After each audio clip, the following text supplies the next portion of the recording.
All right, good morning. It is now 10 o'clock, so we're going to go ahead and get started. I know we have some people that will be joining us as I talk, which is fine. We are recording this presentation, so I just want to make everyone aware of that. So before we get started, if everyone is not already, if you could please make sure that you mute your microphone. If you have any questions throughout our presentation, please feel free to type them in our chat box, which is located off to the right-hand side of your screen, and we will try to address those as we go, and then definitely answer those towards the end. So good morning. Welcome to the first day of HCPS's College and Career Boot Camp. We are excited to have you here joining us today, and we're looking forward to all of this week's events. Our hope is that this helps bring focus to your planning for life after high school. There will be many events and programs and meetings throughout the year for students and families, and we are starting the 2025-2026, that sounds odd to even say, school year by kicking it off and diving into College 101. While we won't get into every single detail of the college application process today, we will set up a strong foundation, how to get started, and share some important tips. So I would like to introduce, and I'm going to ask them to turn their cameras on if they would, our 4 high school career counselors. So we have from Mechanicsville, we have Mrs. Allison Bolander. I'm Jennifer Crowder from Patrick Henry High School. From Atlee High School, we have Mrs. Amy Couillard. And from Hanover High School, we have Miss Jennifer Melton. So the career counselors host numerous events and programs throughout the year to support students on their college and career planning. The career counselors are an extension of the school counseling department. So we work to support our students along with their caseload school counselor. We visit students in classrooms, we do small groups, we do individual counseling, as well as programs throughout the year. I'm talking, but not also clicking, so I apologize. So this is our lineup for this week. So we're starting today with the kickoff, the College Application Process 101. Tomorrow we'll be talking all things financial aid and scholarships with GRASP. On Wednesday, we'll be doing college essay writing with a representative, an admissions representative from UVA. And on Thursday, we're finishing up our week with a mock admissions workshop and a college and career expo that will be held at Hanover High School. In the afternoons on today, Tuesday, and Wednesday, we will also be releasing career resources. So this is information that is for students who are possibly thinking they may not want to go directly to college, for students who are interested in trades. We recognize that college is not the only pathway, and we want to make sure that students have all the resources that they can to plan for whatever their post-secondary path is. So before we start, I'd like to highlight 2 really great resources that we use and we have available to you in addition to your student's school counselor as well as their career counselor. The first one is our college and career website. So this can be found on ClassLink as well as each of our high schools' website. This is where we house a lot of really great information. You'll notice at the top that there are different tabs for different pathways, in addition to information specifically for scholarships and financial aid. Families can access a timeline. So for each year, you can kind of see just kind of where students should be focusing as they get ready to graduate. You'll find information about testing, visiting schools, college essays, NCAA, and an organizer for juniors and seniors as they research and apply to colleges. You'll notice there's a tab for careers as well, noting that we offer a lot of programs during the year. And I'm going to talk specifically about our new database that we are creating that includes trade schools. The next tab is dedicated to military options, including enlisting. And finally, the next tab we have includes information about scholarships and financial aid. we'll dig into that topic in depth tomorrow. So, but this is a really great resource that you can explore. As I said, it is on ClassLink. Students can access it from there, or you can access it from each high school's webpage. So last year, we rolled out a brand new platform called SchoolLinks, and we were very excited about it, and we're still very excited about SchoolLinks. So SchoolLinks is our college and career platform.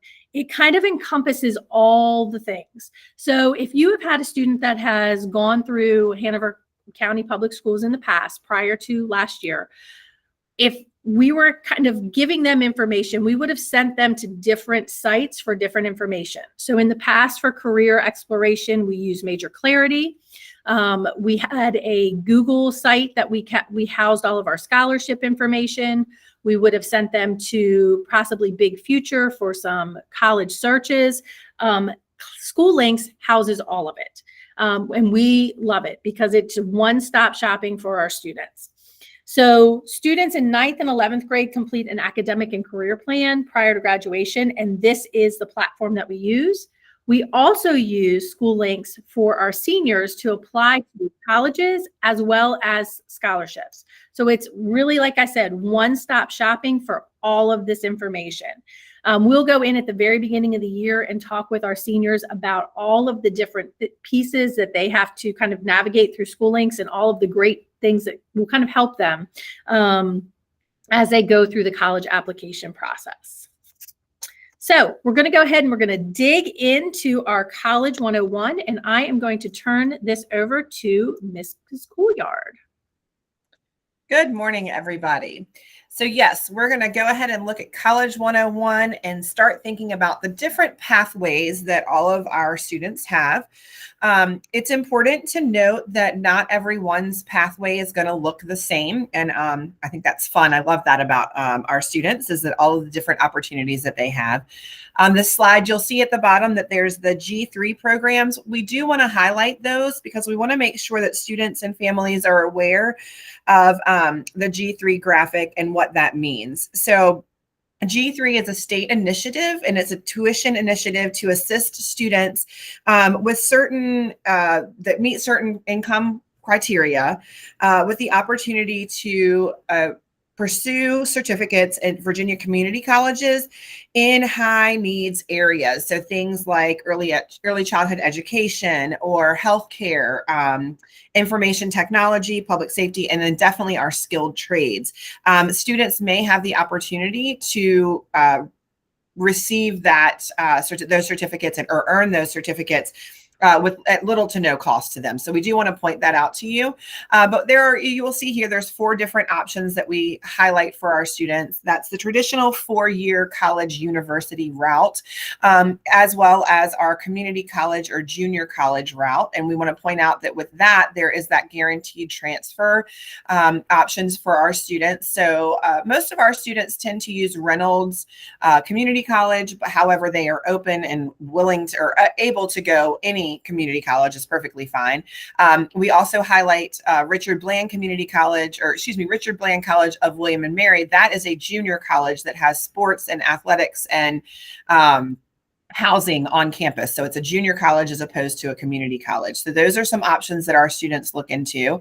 Of course, the military is a great option for our students, as well as employers going out into employment or using employer-sponsored education through apprenticeships or internships. Okay. So what to study? It's interesting because, again, a lot of our students feel like they have to know exactly what they want to go and do as soon as they graduate. And luckily, that is not the case. It is okay for you to be experiencing and exploring different options while you're in college, as long as you're open to learning and exploring while you're there.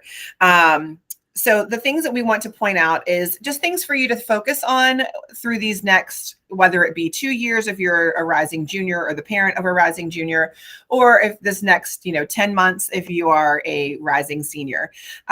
So we want you to look at those focus on and reflect on what are your academic strengths and what are those extracurricular strengths that you've had over the last 3 or 4 years. Looking at those things can help you determine what might be an area of study for you. In addition, you could look at school links. We have everyone onboarded last year in school links, and as a part of that onboarding, you did some assessments, and then the counselors, career counselors, and your caseload counselors have worked with you all to do some of these other personality assessments. So you should have at least one assessment done, perhaps multiple assessments done in school links. What are the findings that you see there? What are your interests? What are your strengths there? Process of elimination is a great thing. Are there things that you know you don't want to do? That can help. Any sort of job shadowing that you can do with family or friends is always really valuable. And then, of course, exploring while you're in college. So those are the things that we would, you would be looking at when you're trying to figure out what is it that I want to study in college. So the Reach Higher initiative through Common App created this great graphic so that you can help with finding that perfect college, because we want you to find the good fit school for you or the right fit school for you. So they start by saying research. So Reach it's an acronym. And so Reach stands for research. So start looking at the academic match, your career match, financial match, which is very important. The personal match, does it meet your personality needs? Is it something that you feel like you're going to, will you be lost in that big school, or is a small school too small for you? Looking at the student support services that are available to you. If you are someone with a 504 or an IEP, or if you're someone who is getting a lot of support outside of school through counseling and things like that, knowing what those services are available to you at the school is important. And then obviously looking at the degree programs, looking at the different institution types, like whether or not you want to attend an HBCU or a maybe a Hispanic school, historically Hispanic school, things like that. So those are things for you to look at, maybe a religious affiliation. So doing your research there. Then looking at the different clubs, organizations that are available to you there. Looking at doing exploration about first gen support. If you're a first generation college student, what is the alumni network? What's the student population like? Go and look at the housing. Is this something that you're going to be able to, do you want to stay on campus all 4 years? Because if you do, some schools won't allow that. So going and actually exploring those schools after you've researched them. Then you need to apply. Of course, we'll talk more about the application process through this presentation, but you'll apply. Once you've applied to a school, then you're going to confirm that this is a school that you want, whether that's through looking at the cost, whether that's through your own personal budget, the price, the orientation, all of that good stuff, any sort of accepted students days, those kinds of things. You can go and attend those to confirm, yep, this is a school that I really want to go to. And then the H stands for hone, because once you get there, we want you to really, be a part of those welcome activities, get involved, be organized, get to know your faculty and staff that are there, campus engagement, all of those great things. So this is something that we want you, this is just a cute graphic to hopefully help you through this process to provide a roadmap for you. Okay, so preparation is really important, and you're going to hear a little bit, it's going to seem obvious that obviously you need to prepare and do well, but we want to make sure that we're pointing out here that not only do colleges want to see strong grades in rigorous courses, but they also want to see that you have important life skills such as self-advocacy, independence, resilience, things like that. These qualities will show through teacher and counselor recommendations, as well as through your student essay. Reflection, it might seem like a step that you could skip over, but really and truly it's important because we want to make sure that you're looking at things that matter to you. Why do you want to go to college? What is it that you as the student are looking to get out of college, to gain from the experience of being at college? And then how has your high school experience been for you? Peers and friends? What about activities, your learning style? All of that stuff is important when it comes to making that decision about what college might be the right fit for you. So go on to the next slide. And we'll talk a little bit more about fit here. We use that term a lot. So there's academic fit, there is personal fit, and then there's financial fit. And all three of these are extremely important. It's important as a family for you all to talk about which one of these fits is most important to each one in the family. For a student, it may be that the personal fit is really important to them. They want it to share, a school that shares their philosophy. It has, a lot of school spirit. That's a big school. But for a family, a parent or a guardian may say, well, for me, the most important thing is that financial fit, because we want to make sure that when you graduate, that you're able to, go out into the world and have a successful and fruitful, if you will, experience after college. And we don't want you being bogged down with college debt. And so everyone, it's important to have that conversation, sit down as a family and discuss those things. But when we talk about academic fit, this is where you're looking at rigor and you're, comparing class sizes, the environment and of itself.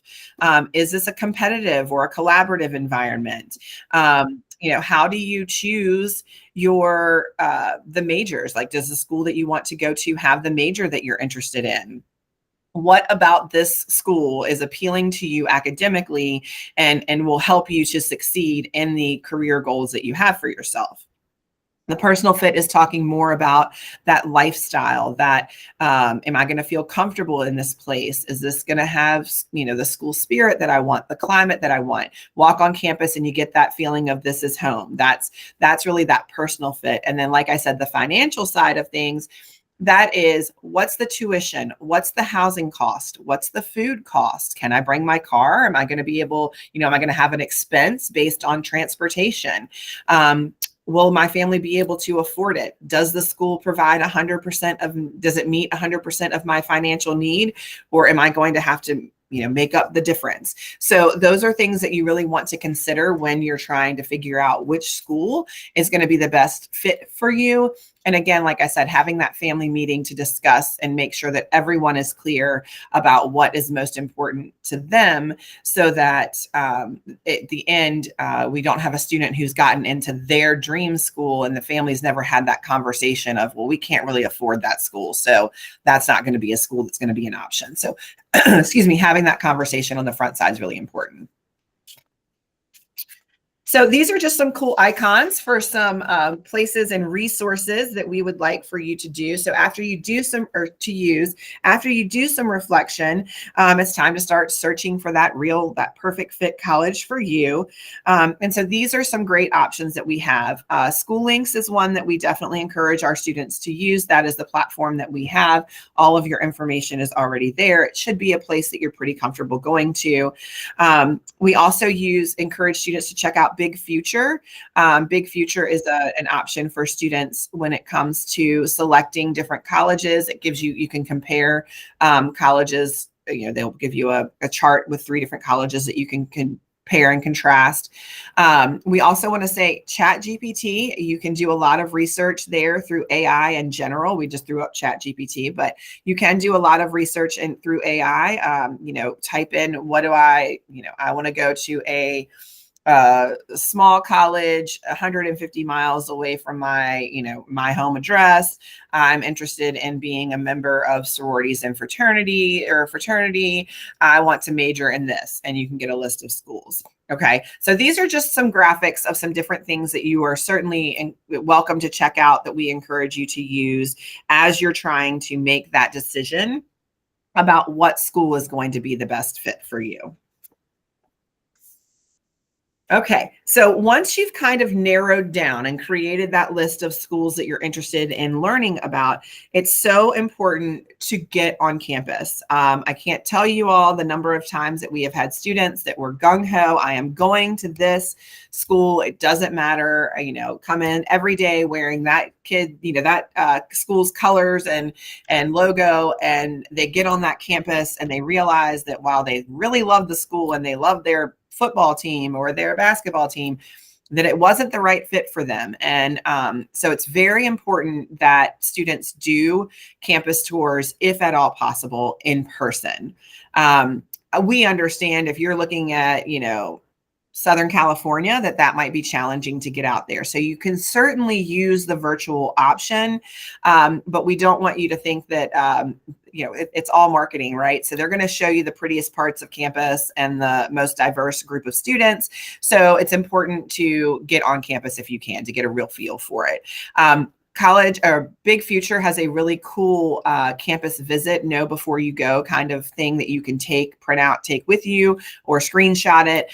And it gives you the questions to ask and the things, like the places to go and check out, because you don't just want to check out campus, but you want to check out the surrounding areas, what's going on in these areas. If I'm a person who's really into art and wanting to get out and go and, let's see, do art programs or things like that. I want to maybe be in an area where I can go and see art within my city, or maybe I'm really into nature and I want to be able to hike and to be out in in the natural environment, if you will.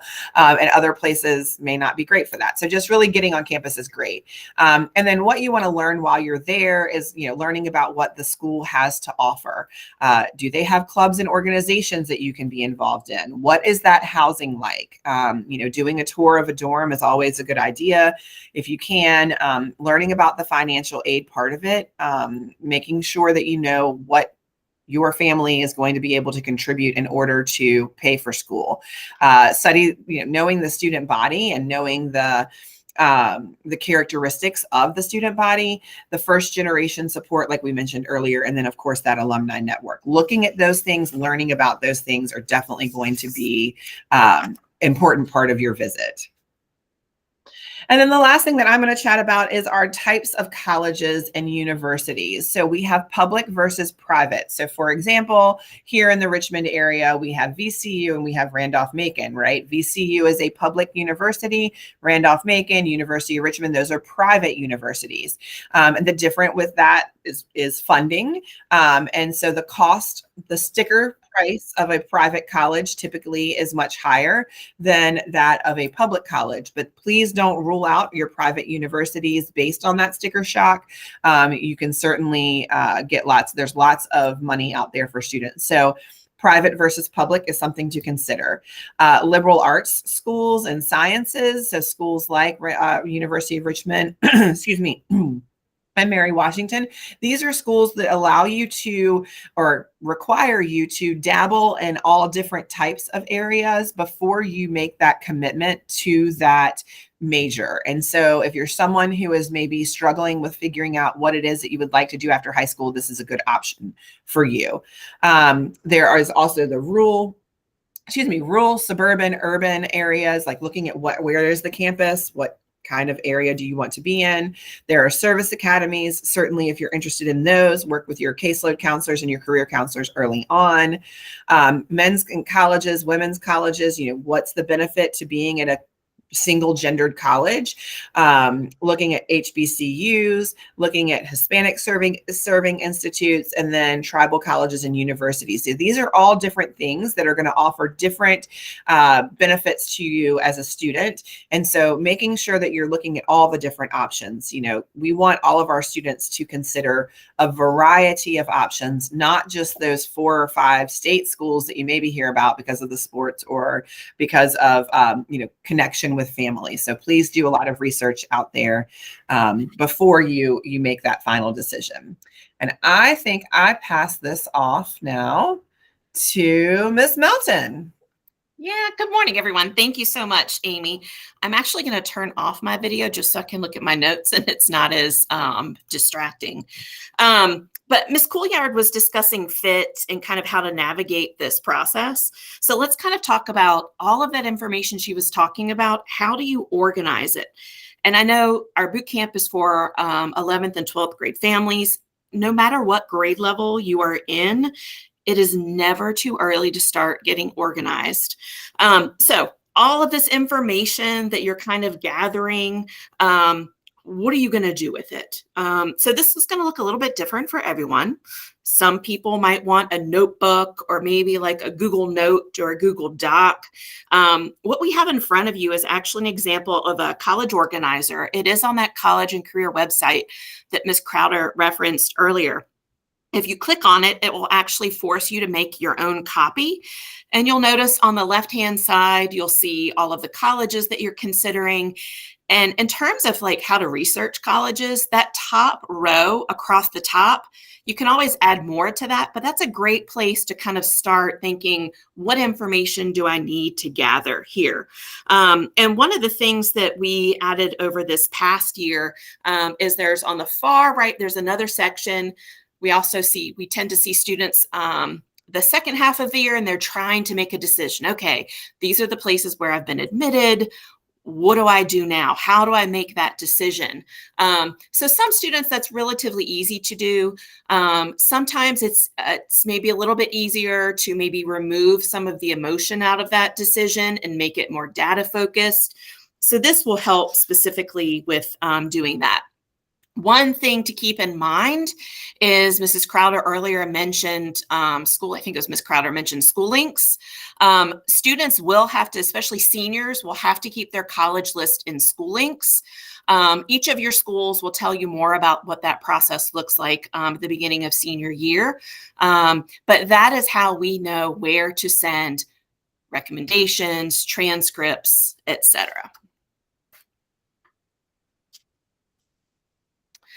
All right, so the loaded question, how do colleges make decisions? And I think the biggest thing here for you to know is that every single institution is going to do it differently. However, Mrs. Couillard mentioned going and doing college tours. If you go and do a college tour, you will get far more insight into how that college makes decisions than you will get from their website. And again, if you're not able to do that, a number of our high schools, colleges actually come to us and visit us so kids can visit during the school day. But this is a chart. Every few years, the National Association of College Admissions Counseling does a survey of colleges and asks them, rate each of these items in terms of how you all make decisions. And of course, the first thing that you're going to see, grades and college prep or college level courses. No matter where you're going, that's the first thing a college is going to look at. Notice it does not say GPA. It says grades and courses, which means they're going to look at the high school transcript. GPA is calculated differently at every single high school. We could have a student in Henrico County taking the same classes that you're taking here in Hanover, and their GPA is going to be different. If I'm a college, that's not helpful. So most colleges are going to recalculate that. But another example I've seen before where a student has a 4.0 GPA, but they've taken no college prep courses. And I've seen a student that has a 3.7 that has taken college courses. So please take GPA with a grain of salt when you're thinking about this. Obviously, large public colleges are going to focus more on metrics like your grades and rigor of courses. They actually rate these. They're not going to be looking at recommendations or essays. So you see that those things are a bit further down on this particular chart. More selective institutions, maybe smaller private colleges, are going to be more holistic, meaning they tend to require more things. Like recommendations and essays, they really want to know who you are as a human. There is one thing that is not on this chart. I'm curious if you all can think what's missing. So just take a second and look. So what's missing from this section, and it does go further down if you were to kind of find this online, rank is not listed. The majority of colleges do not consider high school rank. Also, SAT and ACT are not listed on here. We're going to talk about that a little bit further. So obviously, when you're thinking about college, the first thing that happens is maybe you get butterflies in your stomach, and the first thing that you do is you start worrying, am I going to get in? So here's kind of some helpful data just to kind of put this in perspective, because that feeling is completely natural. Overall acceptance rates to colleges has actually increased. So 10 years ago, the average acceptance rate for public colleges was 68% and private colleges was 64%. But today that's increased almost 10 percentage points to 78% for public colleges. So it went up 10 points. And it went up about 5 percentage points for private colleges. So again, take this hopefully this eases a little bit about how you feel about this process. And remember, the real key is to research each college thoroughly for their admission requirements and think about which one of these is the best fit for me. So what exactly is in a college application? And this is really going to vary. If you're a student who applies to Reynolds Community College, you are simply going to complete an application, and then you're going to submit a high school transcript once you've graduated. That is all. But in general, usually, the more selective the college, sometimes the more things they might want. So let's kind of look at what these options are. There are various types of applications to colleges. The majority of our students obviously use Common App, but there are some schools that might have their own school-based application. So historically, Georgetown has been a really challenging school because they have their own application. They are actually going to join Common App in a year. Also, those military academies. VMI, while it's on the Common App, they prefer school-based. And then a large number, not every single one, but a large number of HBCUs are also part of the Common Black application. So what's on that? Generally, your personal information about your high school, maybe essays. It's going to depend on the school. Some colleges have actually removed essays. During the pandemic, they felt like that was a barrier to students applying. It's going to include your activity section, and then sometimes there's an other information section. Once a student has created that Common App account and added that college, and they link it to School Links, which your school will explain for you how to do when you're a senior, you're going to need to send a high school transcript. Now, some colleges, and I didn't update this slide because I just got new information on Thursday and forgot to update it. Some colleges, instead of a transcript, they actually want the student to self-report their grades. Virginia Tech is notorious for this. In the past, it's been called the SRAR, or SRAR, as some people say. But starting August 1st, they're actually changing their name. It's really just the name that's changing, and it's changing to STARS, STARS.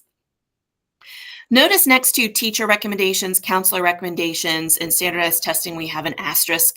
That means that those things are not always required. So for Virginia Tech, I'll just stick with that example. They do not want recommendations. They don't have the time to read them. They are not even going to allow you to send them to their institution. Some colleges will require these. Some will say it's optional. It's up to you what you want to do. But please note that teacher recommendations and counselor recommendations are quite different. A teacher is talking about the student in an academic setting. A counselor is talking about that student as a whole person, how they fit within the greater community of the school. And then if there's any specific information you really want a school to know about you, your counselor can also include that in a recommendation. Obviously, standardized testing, we're going to talk about that a little bit more on the next slide. And then finally, FAFSA. FAFSA is the free application for federal student aid. So a lot of colleges, if you want to be considered for any type of aid or any type of college-specific scholarships, it's not just aid in general, they're going to ask that you complete the FAFSA. We're going to dig into that a lot more at tomorrow's session. So standardized testing. We are in such a fascinating landscape when it comes to standardized testing. I don't know about you all, but when I went to college, this is something that the majority of colleges actually wanted. But way before the pandemic, this whole concept of test optional was becoming a thing. It's just that the pandemic kind of expedited it. But essentially, standardized tests are trying to measure a student's knowledge in a number of different areas. Please know that test optional policies are going to vary based on the school. Some are test blind, some are test flexible. I was looking today at Auburn University, and they are test preferred, meaning they don't exactly require it, but pretty much they're nudging you to take it. So this is where doing your research is really important. And even if a college does not require standardized testing for admission, they might want it for a special program or for special scholarships. So in the last year, there have been some colleges returning to standardized testing. Some examples would be public college systems in a lot of southern states like Georgia, Tennessee, Florida. military academies require them, and then some more selective institutions. Like this year, the University of Miami went back to wanting testing, Georgetown, MIT, Brown. So notice that those tend to be more selective institutions. So what do you do with that depending on where you are? It would probably be wise for you to take an SAT or an ACT and review those results and then choose to send them once you've decided which colleges might require them. We generally recommend that juniors start standardized testing second semester and choose to focus on one test as opposed to trying to take both of them. They're different formats. Although the ACT, which I'll talk about in a moment, has had some changes this year, and some people might feel like it's more similar to the SAT. Most students are probably going to take these tests 2 to 3 times. So that's why if you start in junior year taking them, you can then kind of assess if you want to do it again. And then there are tests in August and September, which still gives you plenty of time if you're applying early action or early decision. And we'll explain that in a moment. But as I said earlier, the ACT went through some changes this past spring. The science section, which only the ACT has now become optional, but there are some colleges that will still require it. So we've also heard recommendations because the ACT in April moved to a computer-based test. We have been told that it's recommended for students to take the core ACT paper and pencil test, just because the computer-based system that SAT uses is a bit different on ACT, and the ACT relies on a consistent internet connection, whereas ACT does not. So if you're worried about that kind of getting in the way, the SAT or the ACT pencil and paper might be better. The final thing is that logo that you see in front of you where it says Virginia scores on transcript. Virginia code currently requires that if any student takes an SAT or an ACT, it has to be on their high school transcript. But remember, we talked about test optional colleges. So one thing that Virginia does allow is if you do not want your scores on your transcript, you can see your school counselor and you can have them removed. Keep in mind, it can take up to 2 weeks for us to get that form, get them removed, re-upload them into School Links, which is how we send things to colleges. So I would recommend, let's say you're a senior and your list isn't even done yet. I'll be honest, I would probably recommend considering taking them off. And then most colleges, if they do require scores, you can put them on your Common App and send them that way, kind of self-reported scores. It just gives you a little bit more control and you don't have to worry about, oh, I wanted to apply to that school test optional, but they're going to see my scores on my transcript. So do check in with your school counseling office to get that removed. Again, if you're a senior, I'd really recommend doing that no later than mid-September, just so you don't worry about anything accidentally being sent to a college. You want to give us time to do that. All right, so those decision plans, you all have probably heard about these. Everybody's knowledge is a little bit in a different place. But essentially, early decision and early action, those are early applications, meaning they're happening somewhere, anywhere in that October to November time range. Early decision is different from early action in that you can only apply to one college early decision. If admitted to that college, you have signed an agreement when you applied that you are bound to attend that college and you will deposit immediately upon acceptance. Note that early decision, some colleges have ED1, meaning it's in that October, November timeframe. And colleges might also have ED2, which is generally in that January or December timeframe. If you apply ED1 to a college and you are not admitted, you can apply to them or to another college ED2, because you've essentially, by not being admitted ED1, you've been released from that binding agreement. ED decisions, typically ED1, students tend to find out sometime in December. Next is early action. So we have quite a few early action colleges in Virginia. Again, you're applying in that October, November timeframe. You can apply to multiple colleges, EA. And you generally will not find out a decision until January or February because more students are applying in that round. It takes colleges longer to make that decision. So again, you can apply to multiple and it is not binding. The other one in there that we want to talk about is priority admission. Priority admission can mean different things at different colleges. In general, I would say that deadline tends to be around December 1st. So let's say I'm interested in X college and I don't want to apply early to them, but I do want to be considered for scholarships. That college might say, send us your regular decision application by December 1st, and we will review you for scholarships. That just gives them more time to review your application, but also kind of look at that financial package. But also there are some programs, especially if you have to submit some type of a portfolio or an audition. So a lot of arts programs will have priority admission as well. So again, you could apply regular if you want, but you need to get all of your materials in earlier, let's say December 1st, so that they have time to review all of the additional items. So that then leads us to regular decision, which is where the bulk of many students apply. Those deadlines tend to be sometime the very end of December or sometime through January. You can apply to multiple, and you generally will find out sometime in April that admissions decision. I mentioned earlier, I think we talked about Reynolds a few times. There are a number of other schools as well have something called rolling admission. So all of those other plans that I told you about, they wait until applications actually arrive, then they read them, then they make a decision. With rolling, they are actually making those decisions as applications come in. So they might say the rolling deadline isn't until May 1st. We are still going to nudge you to get that application in sooner rather than later. All right. Oh, this is the fun slide. And again, we're going to kind of dig into the financial aid piece tomorrow. And I think Mrs. Couillard kind of referenced this earlier when she was talking about financial fit. Again, this is not a comfortable conversation for parents to have with students, but it's incredibly important.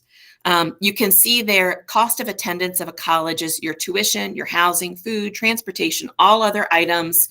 Potentially for 4 years of college at a traditional four-year college, you're looking at around $200,000, $150,000 to $200,000. It depends a little bit on the college. It depends on a few other things, but that's a general price tag, and that's pretty large. So one of the things that you probably want to think about is how much debt does the student want to take on? I read in a survey somewhere on average in the US, graduates carry about $100,000 in student debt when they graduate, and it can take 21 years to repay those loans. But again, that's not everyone's experience. So a lot of colleges have something called a net price calculator where you can go on and kind of estimate what is our net price going to be. Definitely look at the cost before you actually apply. You can estimate how much federal aid you might qualify for. And again, we'll talk a little bit more tomorrow about the FAFSA. And then finally, in one of the other slides, we talked about pathways to a bachelor's degree. There are many different pathways. We speak to students all the time that choose to go to a Richard Bland or a Reynolds or a Brightpoint to get started because 1 year going to one of those colleges, depending, let's say Reynolds, it's only $5,000 to go to Reynolds for a year. So that's $10,000 for your first 2 years of college, which is a massive savings. And then finally, I'm just going to kind of tell you, GRASP, it is a local nonprofit organization. You will be hearing tomorrow from one of our GRASP representatives. We will also have a GRASP representative in person Thursday at the expo. But again, they come into every single one of our schools 1 day a week and spend about 5 hours meeting with you all, kind of talking about what does financial aid look for me? How do we afford college? So this is a wonderful free resource to all of you. And with that, I think I'm passing it on to Mrs. Bolander. Hello, everyone. So I'm going to take the end of this presentation and we're going to talk about what should I be doing now. It is a lot of information that you've just heard. What I want to stress with you is the college application is a process. It's something that is a step-by-step scenario, and you will have lots of different opportunities to be supported by your career counselors, by your caseload counselors, and we are here to answer your questions and help you through that transition. I am currently getting ready to send 2 children off to college. One will be a junior and one will be a freshman, and have been living the college application life for the last couple of years. So it's a lot, but just hang in there and know that you will get through each step, and ultimately you will make a decision about what you choose to do for your child and for yourself. So let's start with junior year stuff. So if we have juniors on the call, this is kind of your realm. We'll go over what seniors should be doing in a second. But if you're a junior right now, first semester, really the biggest thing is just think about what your path has been through high school. What have you been doing? What do you need to change? Are you liking how you are interacting in your community, in involvement in school? Are you satisfied with how you're doing academically? Because right now you have an opportunity to make any changes or adjustments that you might want. Junior year is a very powerful year to be able to do what you need to do to get ready for your next step. So if you're here, you're already doing one of the steps. You're participating, you're thinking about it, you're making sure that you're on the right timeline and that you know what you need to do. All of our timelines are on the HCPS College and Career website. I think Ms. Melton just added that to the chat for you if you want to see that. Having a timeline is important so you know you are checking off the boxes and doing the right steps. Another thing you might want to think about is your partnerships and relationships, teachers and coaches, in case you want to have a recommendation from anybody. What are you doing outside of school? Do you have a job? Are you planning to get a job? Are you involved in clubs or activities? One thing I tell students is if you have a job, that is a big deal. Colleges want to see that. They know that if you are holding down a job in your teenage years, that you are managing yourself and you are being a responsible human being. So it shows a lot about what you're able to handle and accomplish. And that are some of the same traits and qualities that they're looking for in a college student. So think about taking your PSAT, explore all the things we talked about already. So just explore. Use your resources, meet with your school counselor, find out requirements for certain things, meet with your career counselor, and then consider taking the ASVAB. The ASVAB is a test that is designed for military placement, but it is a great test for anyone in general. We usually offer it once a year at each of our schools. And what it does, it's a skill-based test. So it kind of helps students figure out what they're good at, and what would be maybe a good major or good job fit or a good career for their future. So strongly encourage that. It's a different type of test than the PSAT. If you take this test, you are not going to go into the military if you don't want to, and you're not going to be called or recruited if you take it. So it's just more for informational purposes if you're not planning to pursue the military. All right, senior year. So the biggest thing, and I know this is hard because I've been doing it myself for the last 3 years, students need to drive the process, okay? So this is definitely a parental shift, and it's for students, for you it's a shift, and for your parents it's a shift. So you are going to be, students, you're going to be the person. You're going to have to know what's going on with this process. You're going to have to check your emails. You're going to have to know your deadlines. You're going to have to know what's going on. You can't rely on somebody reminding you. You have to invest in yourself. This is for you. And that is something that is going to be a change if you're getting a lot of support. And the changes is a process that you're supposed to be having. This is how it's supposed to go. So make sure you know what your deadlines are.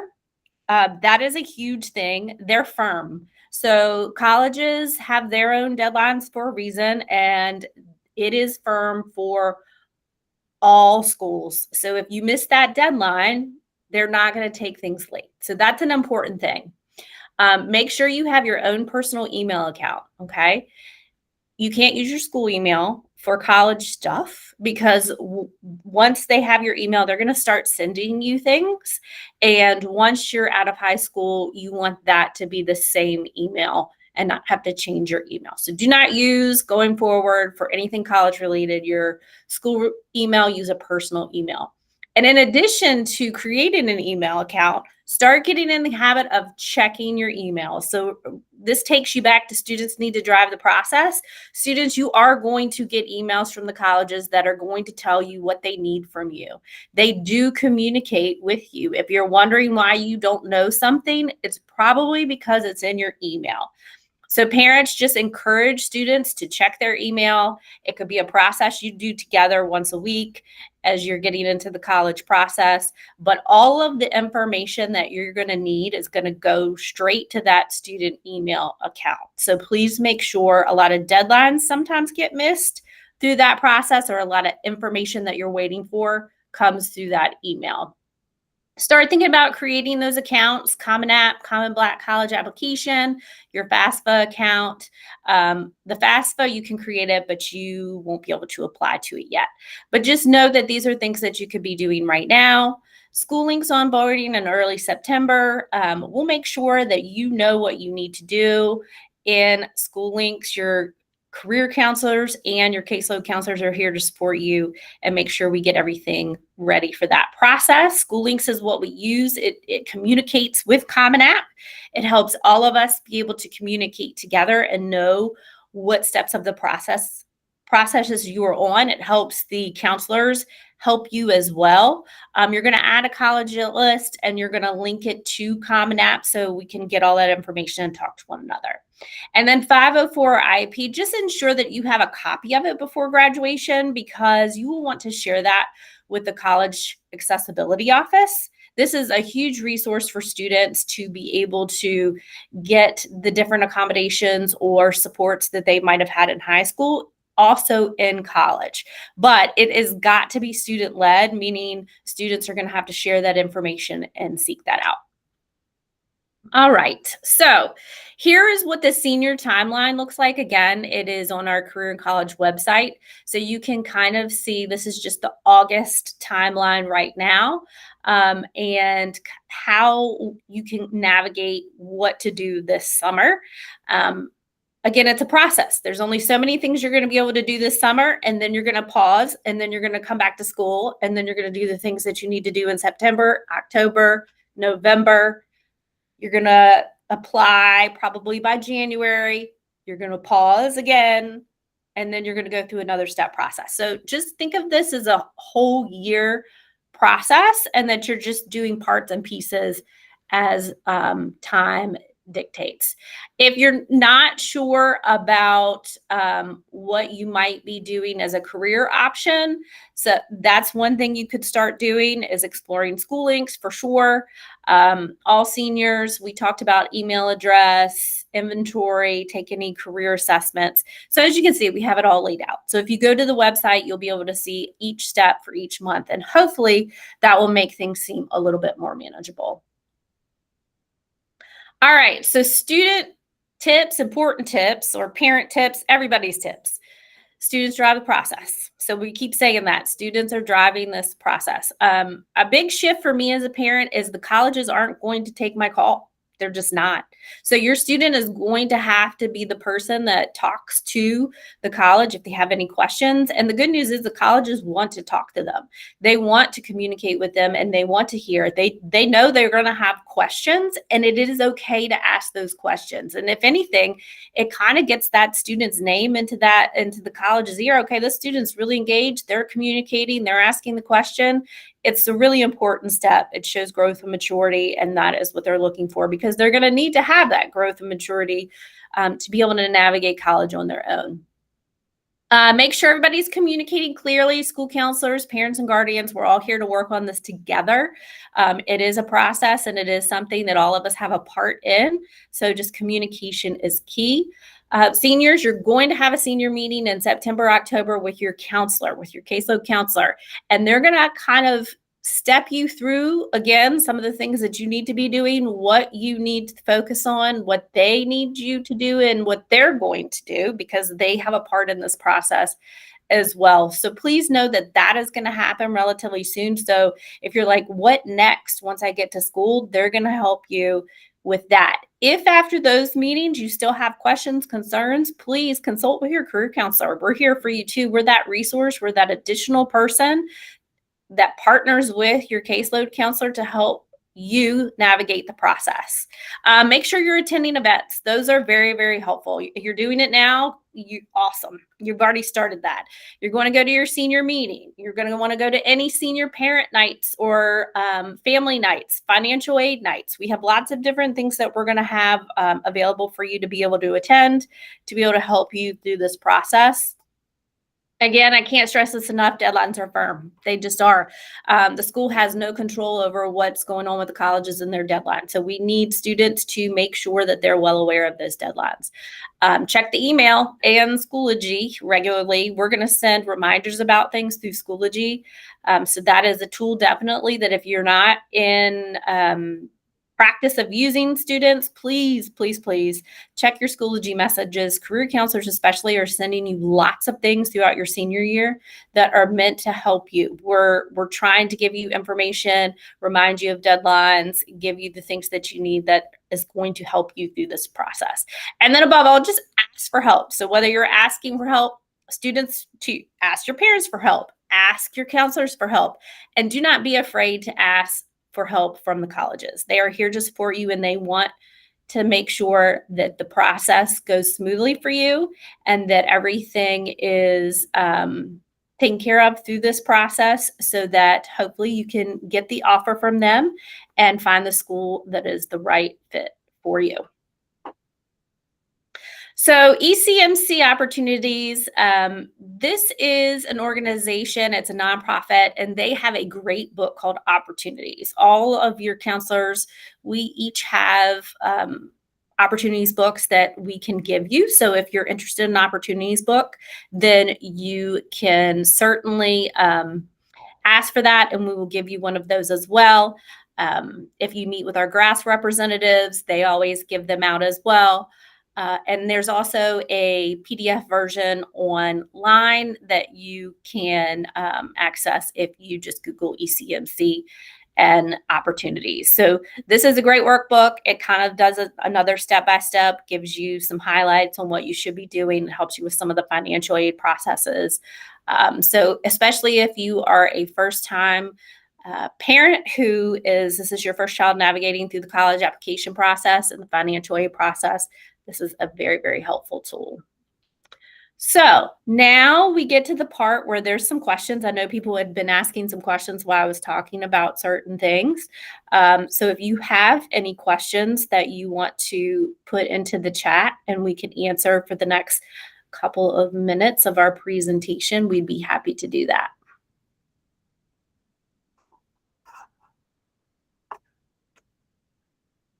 Anybody have any questions? I know we talked about the ASVAB. It's offered once a year at each high school. It's offered in October. That's definitely a beneficial test to take. It's more for just your information and knowledge for what might be a good fit for you. How do you link your scholarships to your Common App? Or school links to your Common App. Excuse me. I said scholarships. I'm in the scholarship world. I like to hear about scholarships. Okay, school links in your Common App. So that is something that we're going to onboard you with in the beginning of the year in September. But if you want to go ahead and do that, if you log into your School Links account, and remember that is just your Google link, you will go into the college application, and it steps you through the college application piece. So navigate to the college application. If you have any questions, School Links is amazing because it has a help chat. And you can, if you get stuck or if anything is not working correctly, you can message them and it'll show you that process. As you can see, career counselors are already working through the summer, so you could drop us a quick email. But that is in your college application part of your School Link. So that's going to be on the left-hand side. And I'd like to point out that oh, sorry, I think Ms. Melton's going to say the exact same thing, is that you will need to create a Common App account first. Yeah. So you start by creating your Common App account first, and then You actually can't do that right now until August 1st because Correct. Common App shuts down the last week of July. If you've created a Common App and you're trying to get into it right now and you're freaking out because you can't, it's okay. It will update on, or it is currently being updated, and it will reopen on August 1st. And then if you want to find out how to link, you can write to one of us, and we're happy to send you that information on how to do so.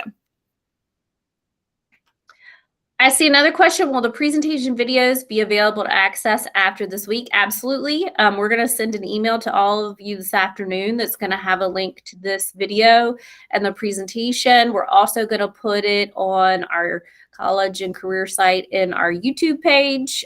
So it will be available for you whenever you need it. So we definitely want this to be a tool for you.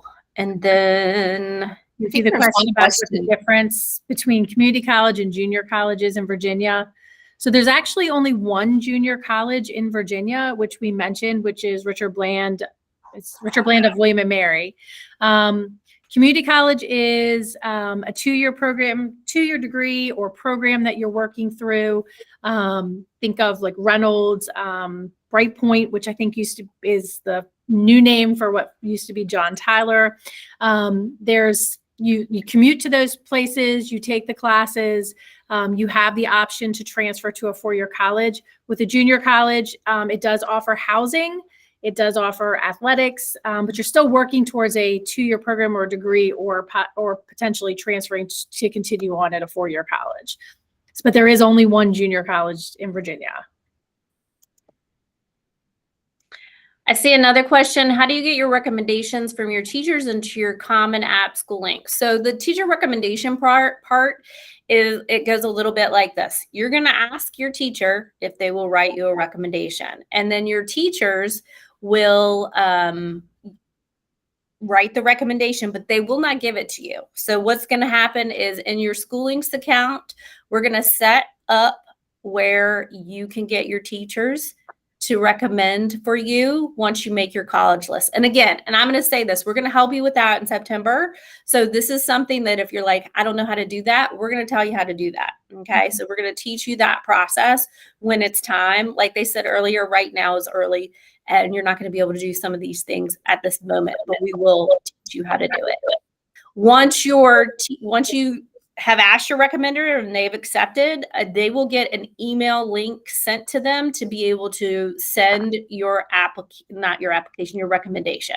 So that's it. All you're going to have to do is ask, which I would give them more than 2 weeks notice, more than 2 weeks. Like 2 weeks is like the absolute, like if you're in a panic, sooner the better. You can email them now.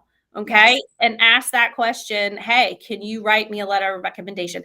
They want to write you one, but if they say no, it's because they probably have been asked by 30 students already, and they can only do so many. Okay.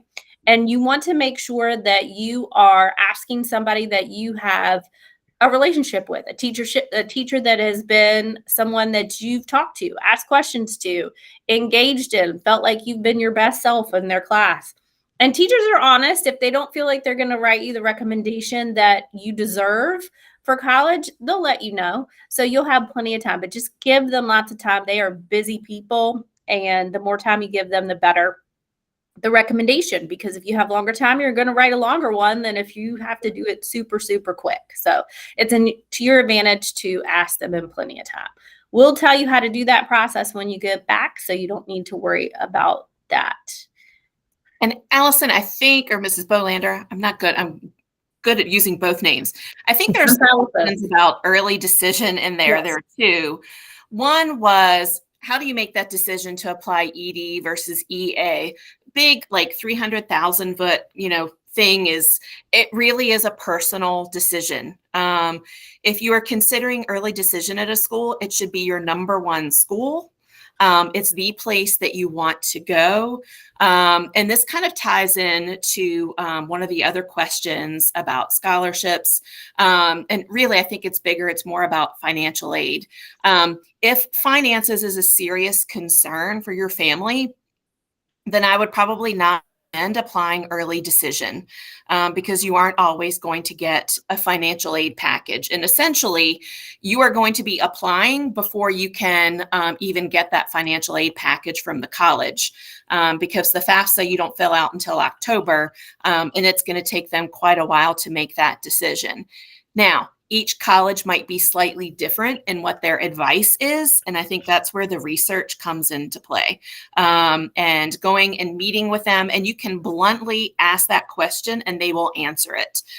Should I apply early decision if finances are a concern for me? And the other thing is what students are thinking in junior year is different first semester and senior year and is different in second semester of senior year. And it really is a roller coaster. So I think as the adults working with students, it's really kind of asking them some great questions. If you apply to this college early decision and get in, are you going to be upset that you couldn't find out a decision for B college down the road? Are you fine with that being the only one? And again, I think those are finances and how you feel about your list. Those are deeply personal questions. I think I just saw one thing come through that I'll just address really quick. I think Ms. Coolyard answered, but I just, for the good of the whole group, college tours, do we do college tours or trips? What we do, and we have 100% happening at our school, is we have colleges that come and admissions reps that come and visit all of our schools. Depending on which admission reps want to come to our schools, that's who we have. We invite them to a certain time during the day through the fall time, and they sign up to attend. So we do have their admission. I strongly encourage, if it's harder for you as a student to be able to make some of those college tours, to come to those and get a feel, and you can answer your questions. So that's definitely helpful. As we get our list together, again, we talked about Schoology. We're going to send those messages on Schoology and let you know exactly which ones are coming to each school and how to sign up to attend. So it's very, very important that you're checking your Schoology account, students, and making sure that you're getting all the opportunities that you can to meet and greet with the different colleges.